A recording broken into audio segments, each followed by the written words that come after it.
First எபிசோட்ல ஒரு 3 வருஷத்துக்கு முன்னாடி பூமியில அங்கங்கன்னு நிறைய போர்ட்டல் உண்டாகுது. இது எல்லாமே ஒரு மல்டி டைமென்ஷனல் போர்ட்டல். இந்த போர்ட்டல் மூலமா நிறைய மான்ஸ்டர்ஸ் பூமிக்கு வருது. இந்த மான்ஸ்டர்ஸ் எல்லாத்தையும் அழிக்கிறதுக்கு தானாவே சில பேருக்கு நிறைய பவர்ஸ் கிடைக்குது. அவங்க எல்லாருக்கும் ஹண்டர்னு ஒரு பேரை வச்சு மான்ஸ்டர்ஸ் அழிக்கிற ஒரு குரூப்பா மாத்திடுறாங்க. இந்த ஹண்டர்ஸ் எல்லாரையுமே அவங்களோட சக்திக்கு ஏத்த மாதிரி SABCDEன்னு ஒரு 6 கேட்டகரியா பிரிச்சிருவாங்க. அதே மாதிரி தான் போர்ட்டலுக்கும் S தான் இருக்கிறதுலே ரொம்ப ஸ்ட்ராங், அதே மாதிரி E தான் இருக்கிறதுலே ரொம்ப வீக். இந்த ஹண்டர்ஸ் எல்லாமே அவங்க பவருக்கு ஏத்த மாதிரியான டஞ்சருக்குள்ள போய் அங்க இருக்கிற மோனா கிறிஸ்டல் எடுத்துட்டு அங்க இருக்கிற தலைவனையும் போட்டு தள்ளிட்டு வெளியே வருவாங்க. இப்படி எல்லாரும் அவங்க உசுர பணைய வச்சு வேலை செய்யறதுக்கு ரெண்டே காரணம் தான். ஒன்னு, அந்த மான்ஸ்டர்ஸ் எல்லாம் ஊருக்குள்ள வந்து கலவரம் பண்ணாம இருக்கும். இன்னொரு முக்கியமான காரணம், அவங்க எடுத்துட்டு வர மோனா கிறிஸ்டல்ஸ் எல்லாத்தையும் பெரிய பெரிய கம்பெனிக்கு வித்து நிறைய காசு பார்ப்பாங்க. அதே கிறிஸ்டலை வச்சு நிறைய டிசைனா நிறைய பவர்ஃபுல்லான ஆயுதத்தை வாங்கிப்பாங்க. அப்படி ஒரு நாள் இந்த கிறிஸ்டல் எடுக்க நம்ம ஹீரோவும் அவனோட ஆளும் கொஞ்சம் பேரோட சேர்ந்து ஆபத்து இல்லாத ஒரு D கேட்டகரி டஞ்சனுக்குள்ள போறாங்க. நம்ம ஹீரோ ஒரு E கேட்டகரி ஹண்டர். இருக்கிறதுலே ரொம்ப வீக்கான ஆளா இருக்கிறதுனால அங்க இருக்கிற நண்டு சிண்டு கூட நம்ம ஹீரோ வறுத்து எடுக்குது. நம்ம ஹீரோக்கு போட்ட சண்டையில ஏற்பட்ட காயத்தை எல்லாத்தையும் நம்ம ஹீரோட ஆளு ஒரு ஹீரோ இருக்கிறதுனால கஷ்டப்பட்டு ஹீல் பண்ணிடுறா. சரின்னு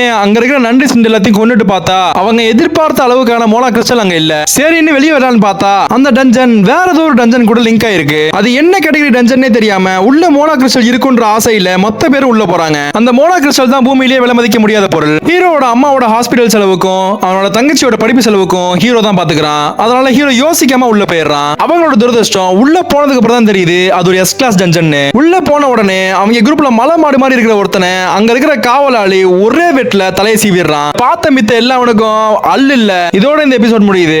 நெக்ஸ்ட் எபிசோட பார்க்க மறக்காம நம்ம சேனலை லைக் பண்ணி சப்ஸ்கிரைப் பண்ணிக்கோங்க.